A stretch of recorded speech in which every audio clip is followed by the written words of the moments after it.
So after the fight, when Triple G told Canelo, "Give me my belt," I was exceptionally excited when I heard that, and I don't know if you guys know, but I like Triple G. I'm a Triple G fan. I enjoy his fights. I know they all go into knockouts and a sold out crowd, so I try and go as much as I can. But after he said that, I was excited like any other guy, like everyone else in press row. They were excited, but we all must think at the end of the day, he don't just need that belt. He needs Canelo as well. So Triple G, you riled us all up and you said muchos gracias. That was exciting, but you do need you do need Canelo and the belt. As the night progressed, I did a handful of interviews. I interviewed Abel Sanchez, Time Loeffler, and some other entities that belong to Triple G, and they said uh, they want the belt, but when in actuality they need Canelo and the belt. And and you ask, well, why the hell does he need Canelo? He has no one on his resume. Now, 22 consecutive knockouts is means for Hall of Fame nominations, maybe possibly Hall of Fame induction. But if you've never fought a top, realistically, a top two opponent in your weight class, are you deserving of a Hall of Fame performance? Now, I stand by when I say I believe Triple G is the best fighter we have in boxing today. Um, I think currently, right now, Andre Ward is a better boxer in terms of completeness and skill set. But I believe Abel Sanchez spoke out of turn when he says they want the belt and that's just it. Well, that may be true, but at the end of the day, if if if Hagler, Hearns, Duran, if they never fought each other, that round robin tournament, no matter the there were some time gaps in between when they fought, but they fought each other. Just like people say, well, Floyd don't fight Manny Pacquiao, his legacy is tarnished. Well, the same rules apply to Triple G. And do I believe he beats Canelo? I think he beats him inside of 12 rounds. I think he stops Canelo. But for them to say that they don't need Canelo is true. They do not need Canelo to move on with their boxing career. But if they're thinking about legacy and Hall of Fame, and Abel Sanchez wants to make the Hall of Fame, and Tom Loeffler wants to make the Hall of Fame, they have to fight Canelo. HBO did a really good job at enticing Andre Ward to move up to 175, I believe, to protect Canelo. But now it's time for Canelo to seek out these opponents, and how you seek them out. Either you seek them out through embarrassment or you adhere to their demands. I asked Tom Offer, will they go to Vegas and turn Vegas upside down uh, by being there and speaking truths and embarrassing Canelo through truths? And they said, well, that's not Triple G style. Well, at the end of the day, if the goal is to get him in the ring, the goal must be to get him in the ring as Malcolm X say, by any means necessary. And Tom Loeffler has to do his job. Either he sends goons up there to do his job, or they do it themselves. So I need to see Triple G fight Canelo just for validation. Sports is a thing of validation. You guys say, well, people don't need. Well, you need validation in any sport that you do. I go back to when my first recollection of basketball is when the Lakers and the Celtics. Celtics beat the Lakers. Magic Johnson needed validation to that he was better than Larry Bird. He had to defeat him in the NBA Finals. Moving forward, Michael Jordan is just a scorer. He can't lead a team to the NBA championship. The Detroit Pistons, they own him. Well, he finally took him a couple of years to get past the Detroit Pistons, and he since has been now he's titled the GOAT, the greatest of all time. You look at the hindsight. You look at people like Patrick Ewing, who had a crippling disease called Michael Jordan. Couldn't beat him in college and couldn't beat him in the pros. You have guys like Charles Barkley, couldn't beat Michael Jordan. You got to beat the best. And that's just the reality of the truth. It's like when Tiger Woods golf, not Tiger Woods today, but Tiger Woods 10 years ago. If a golfer beat Tiger Woods, he was validated in the U.S. Open, uh, Pebble Beach, wherever the case may be, the Masters. You know, um, so Triple G needs that validation. And I know boxing purists will say, well, he's just winning. As long as he keeps on winning, he keeps on winning.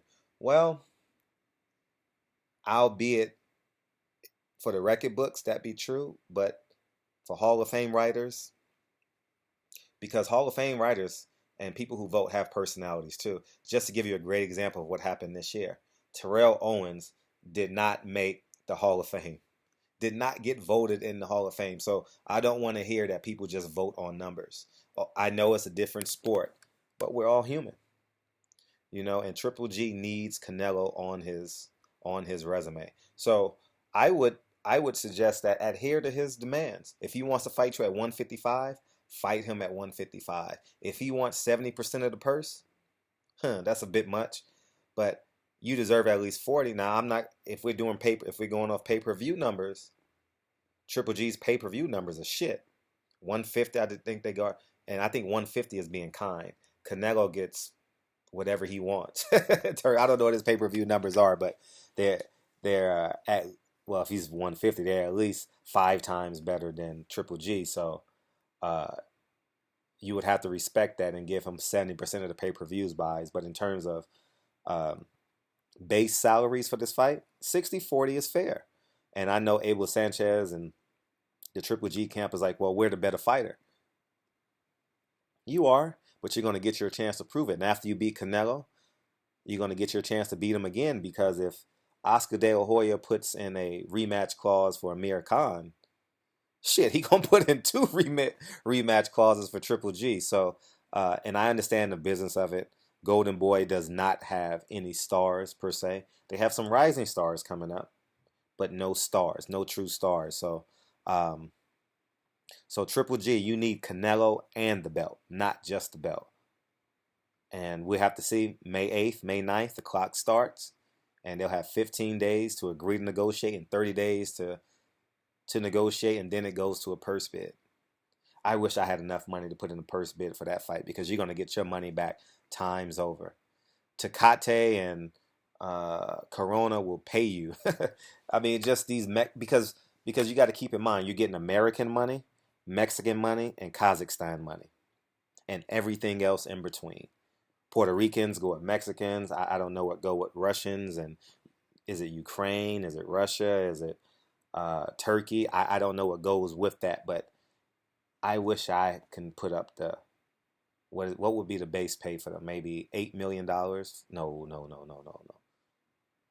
Maybe 20 million, because Canelo probably makes about 15, and base salary Triple G would probably make 5. I wish I had $20 million to put up on that fight, because I know I would get it back. So this is Barbershop Conversations. I had a fun time covering this fight. It was awesome. Um, Please feel free to go watch the other videos. I truly appreciate you guys' support. And I believe Triple G is the best fighter we have today. I believe he destroys Canelo. I don't believe Canelo has an answer for a guy who's going to stand toe-to-toe with him with equal or greater power. Canelo ain't going to be able to dodge all on punch. I think Canelo will be more of a boxer that night than Triple G, but we have to see this fight in September. If this fight doesn't happen in September, don't you know you have to wait a whole nother year? Because Canelo's not fighting until Cinco de Mayo. So if you guys don't see Canelo fight him in September, first he got to get past Amir Khan. And the closer we get to that fight, the more I see Khan winning. But I'm not doing nothing on that fight until next week when I get to Vegas and I can smell the cigarette smoke. I can see the lights, and I can look Amir Khan in his eyes, and I can look Canelo. Well, Canelo is the same fighter every time he steps in the ring. Honestly, he's tripping. It's no, as Floyd Mayweather say, there's no special effects with Canelo. Amir Khan, there's a little bit of special effect. He can change up, but I want to see what he looks like. honestly. So I'll do my prediction video after the weigh-in. If he looks bad at 155, because Khan looks good at 147. You know, he has abs, he's lean, he has long arms. So we have to wait and see. Barbershop conversations. Appreciate you guys' support. Let me know what you guys think. Do you think that Triple G should just move on if Canelo vacates the belt and just take the belt and not demand that fight? Well, he can't, because that means Canelo's ducking him. And then I'm gonna do another video. I know you guys. I don't know what, because Mexicans will betray you in a heartbeat. In a heartbeat. If you don't believe me, look at Lucas Matisse. About him quitting in the ring. If you don't believe me, look at Victor Ortiz.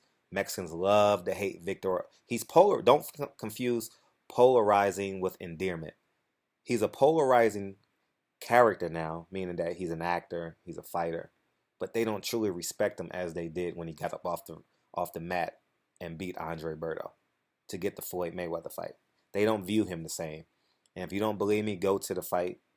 Go to the fight this Saturday at StubHub Center. Tickets are $25. There are tickets available. Watch the fight, and have a conversation with the person sitting next to you. He's not viewed as they love him per se.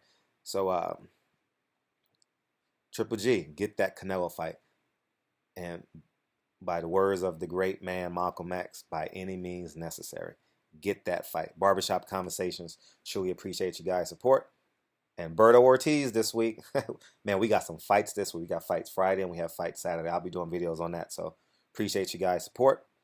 And I'll be bringing you guys more content. Appreciate you guys. Bye.